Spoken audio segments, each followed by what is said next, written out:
Hi, everyone, and welcome to another episode of the 97 UX Things podcast. Dan Berlin here, your host and book editor. As I mentioned in the first episode of the season, I'll be interviewing people from outside the book. This week, I'm joined by Jen Briselli, who'll be talking about taking a systems thinking approach to UX. Welcome, Jen. Thank you. My pleasure to be here. Thanks for joining the podcast. Can you please tell us a little bit about yourself?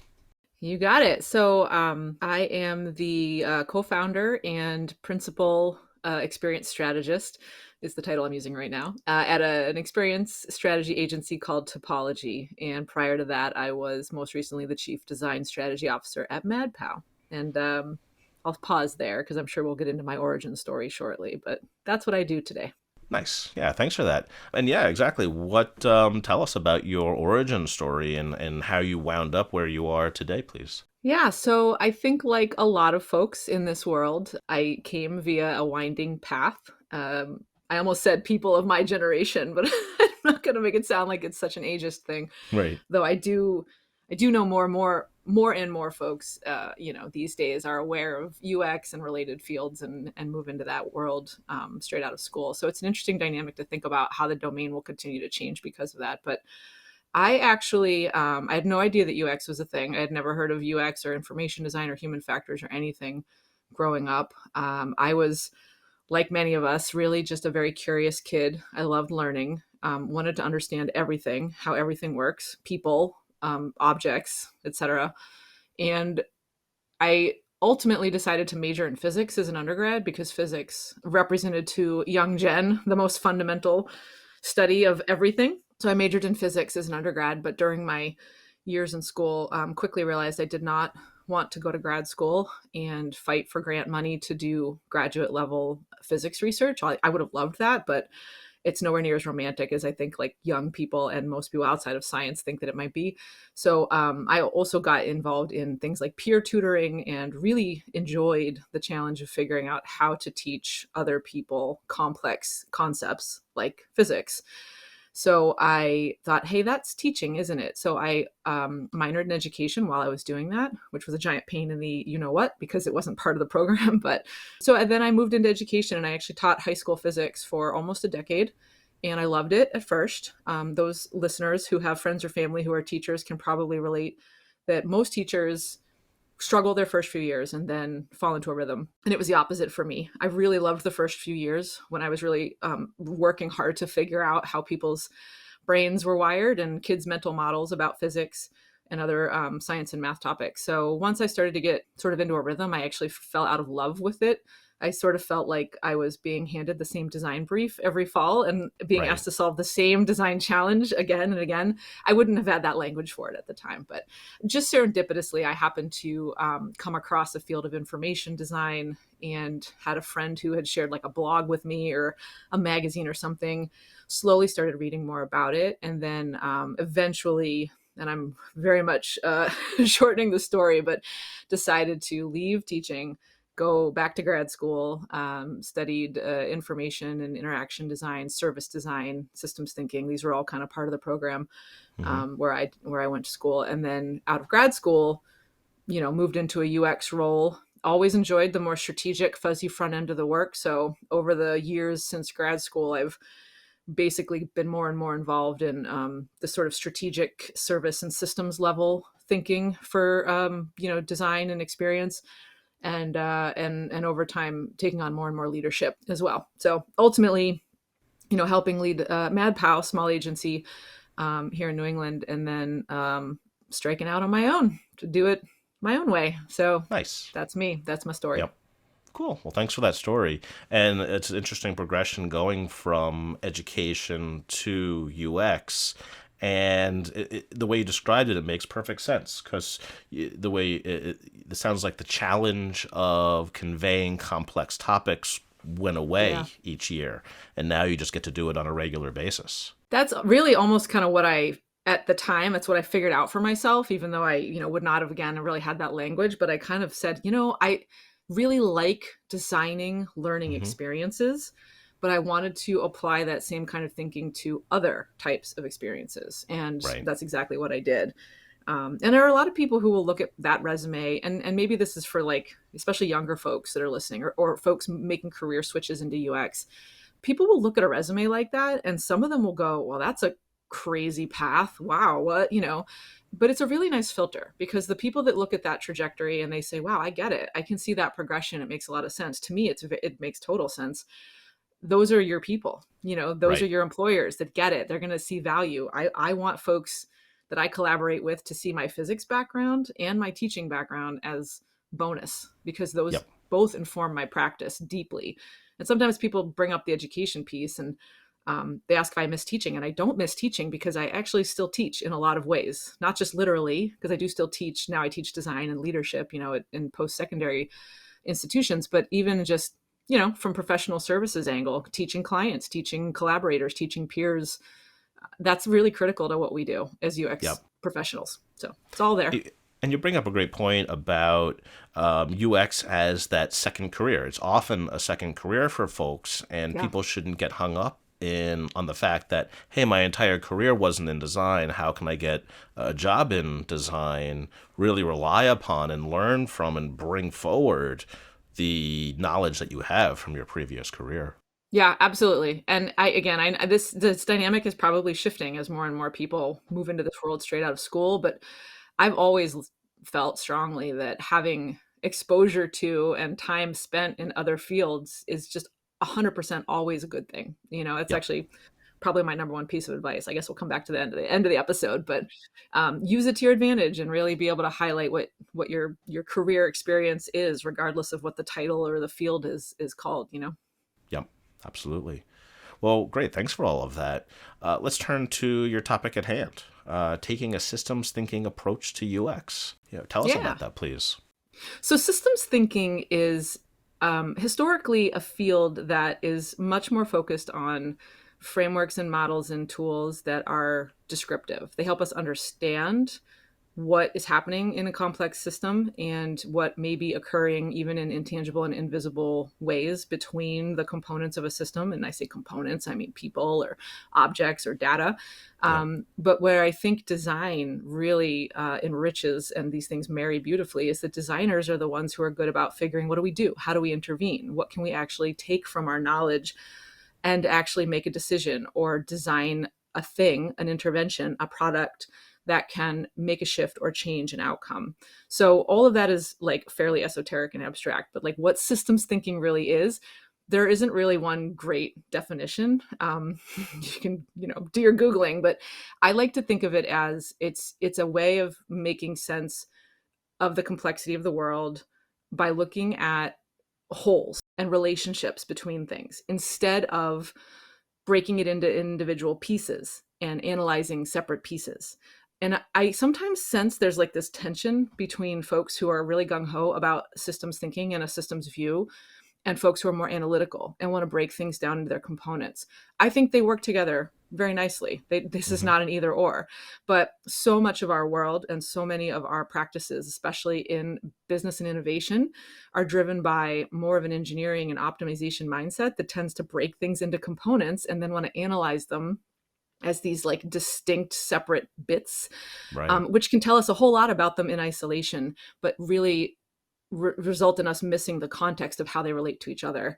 And the other part of it is that if you're only looking at the bits separately from each other, you're only looking at things that are actually, I say visible, maybe not literally, but tangible, that are stuff.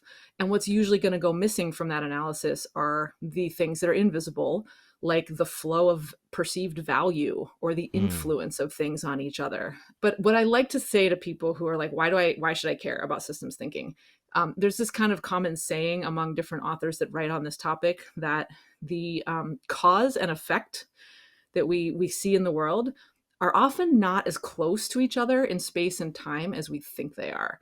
And so Right. taking a systems thinking view helps us understand that like solutions we're designing today could become problems in the future that we're then trying to handle down the road. So if you can learn to adopt some of the perspectives of systems thinking, you can mitigate some of that and you can make better products and services and experience. Yep.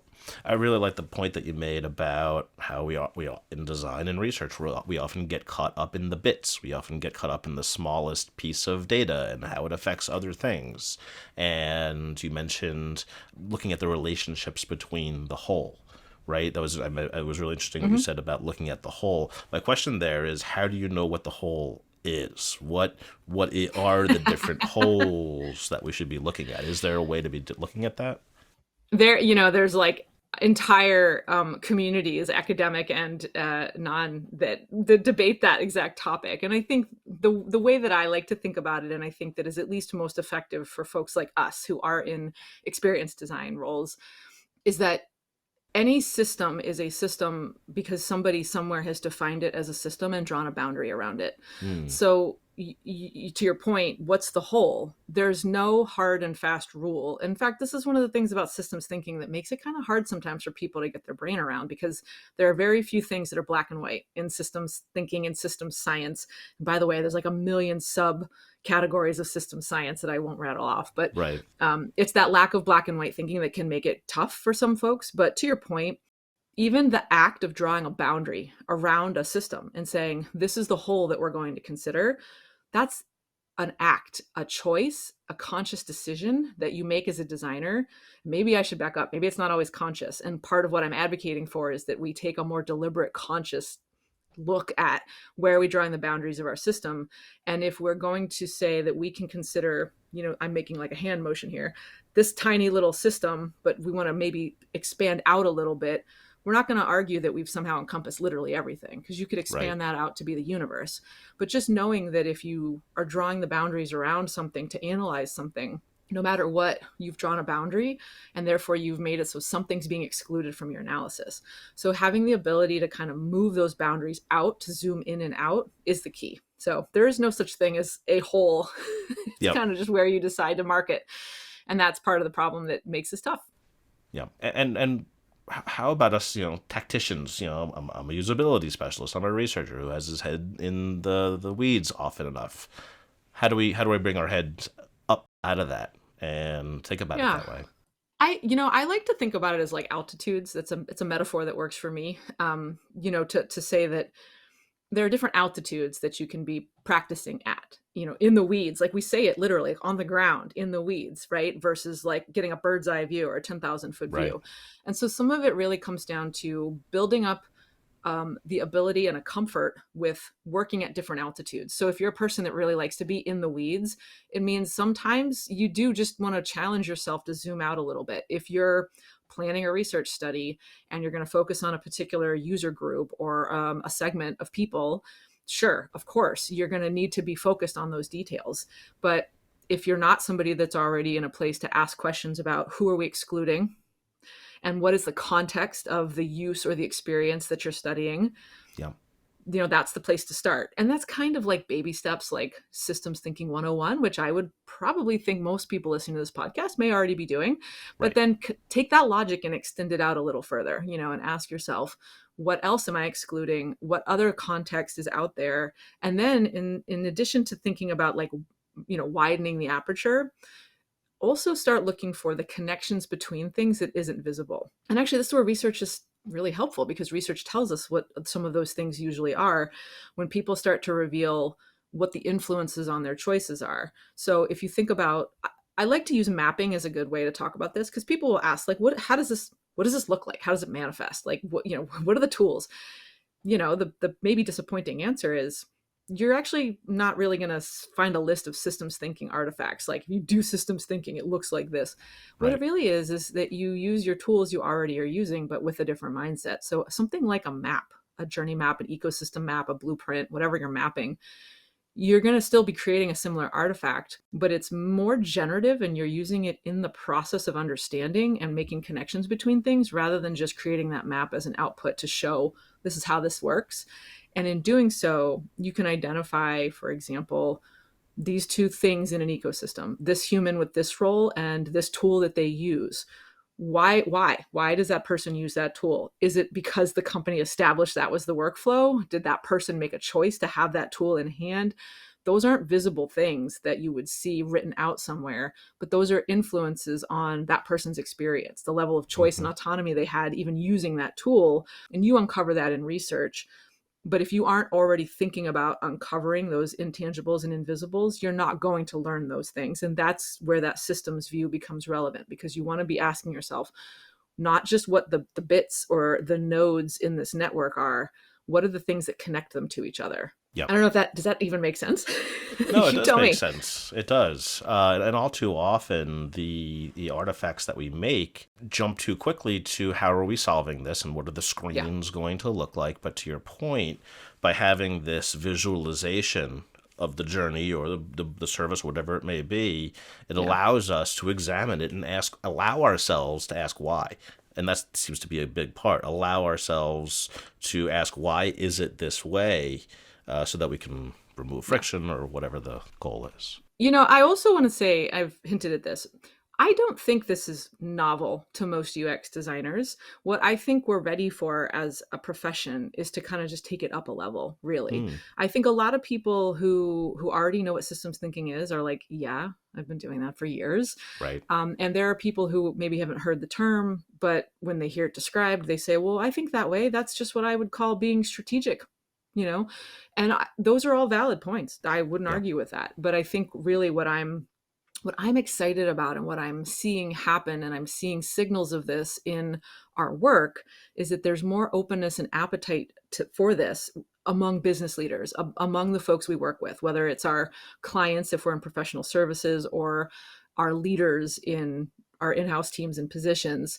In addition to, like, quote unquote giving design at a seat at the table, what I'm hearing is an openness to the fact that these things are all interconnected. So instead of just giving design a seat at the table but still saying you have to stay in your lane, there's more openness to the fact that transdisciplinary collaboration helps us also see things that are separate from each other and realize that they are influencing each other. So there's a moment happening right now that I think puts designers in a really important place to say, I can take a systems oriented view of experience that people have or product that people use.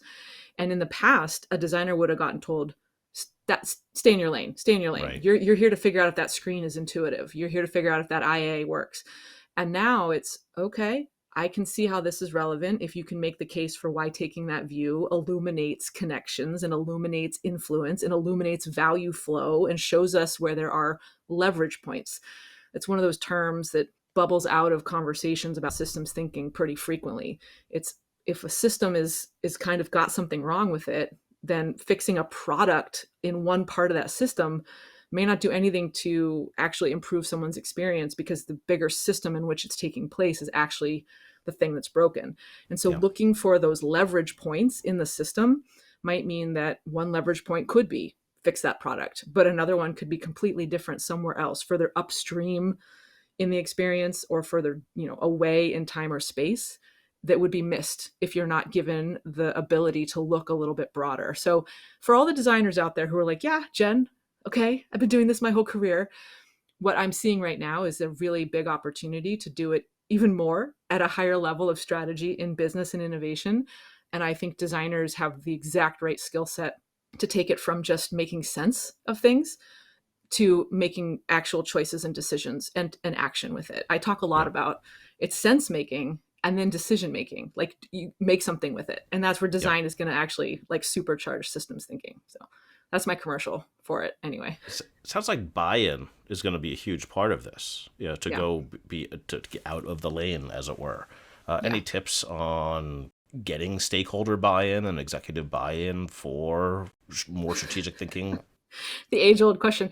I think Yeah. it's not dissimilar to most other forms of our work, which is, if someone's not already on board, being able to make small wins or get a little bit of that work kind of done in a lightweight way that demonstrates its value, and then, like an avalanche, it'll Yep. grow and roll into something bigger.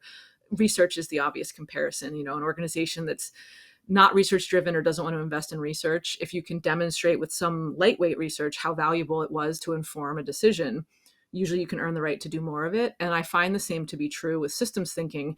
You don't have to come in and implement some, like, hugely disruptive way of working, but even just to say, hey, stakeholder or client, you were very interested in us producing a journey map or a roadmap or a playbook or whatever your artifact outputs might be. Yeah. What if instead of making that the final output, we actually built that together in the middle of the project and we messed it up on purpose and we used it to generate places in the system where we think there needs to be a little bit more attention or so on. So sometimes it's just little lightweight shifts to show that can be more valuable, and then you earn the right to do more of it. Yeah. Designers already have those skills. Everyone's out there busy trying to do that. Right. So was there anything else you were hoping to convey here about systems thinking? I think that's the headline, is that I think we already have these instincts, and what's happening is people are building a language for this. And when people start to build a language for something, it means you've now got a tool you can use in your practice. And so if you're not really familiar with systems thinking, I really encourage people to look into the actual field. For those who don't know much about it, it's a storied discipline with many sub-disciplines, and I'm seeing more and more writing on it. So there are some great books. If you've not read anything, I would start with Donella Meadows' book, Thinking in Systems. It's a really great primer. And I actually just saw that there's a newer book that just came out called Closing the Loop, Systems Thinking for Designers by Cheryl, I'm not sure how to say her last name because I don't know her, Kababa or Sababa. I have not read this yet. It just came out in February, Rosenfeld. But I imagine it's going to be a nice foundational piece specifically for design practitioners as well. So there's a few others I would recommend, but really that's the headline, is learn this language, guys, because it's going to be something that works in your favor. If you're already doing it, you're going to have more, I would say, credibility in your work.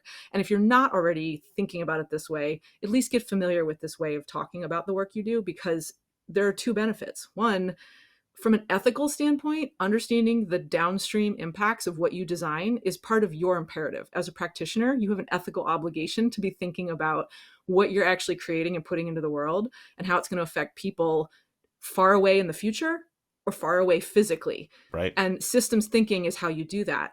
And then put the ethics part aside. The other benefit is you're going to design better products and services because you're also thinking about those impacts and you're anticipating them. So there's no reason not to. Yeah. Jen, that was really, really interesting. I really appreciate you bringing all this to the podcast. First time we're talking about systems thinking on the podcast. In the final segment, we like getting a career tip. Is there a career tip about folks either breaking into UX or who are continuing their career in UX that you'd like to provide? Yeah, and I hinted at this earlier. My favorite piece of advice to anybody is, part one and part two. Part one, don't over-index on the advice you get from other practitioners.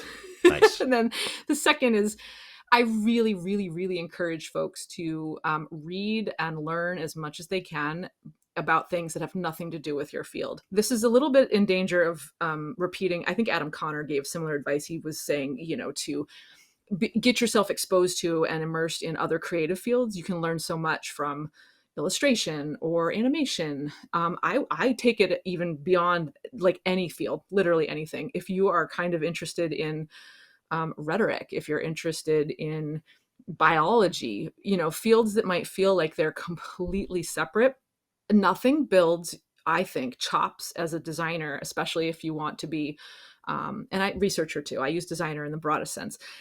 As a UX professional, right? If you want to have perspective that is going to make you really good at your job, being able to find connections between disparate things that seem like they're not connected at all is really key. And you do that by following your curiosity across those disparate domains. So for every young UX professional out there who feels like they've got to read the top 10 list about UX things, after you've read the 97 UX things book, put that down and go read 10 more books that have nothing to do with UX design. That's my advice.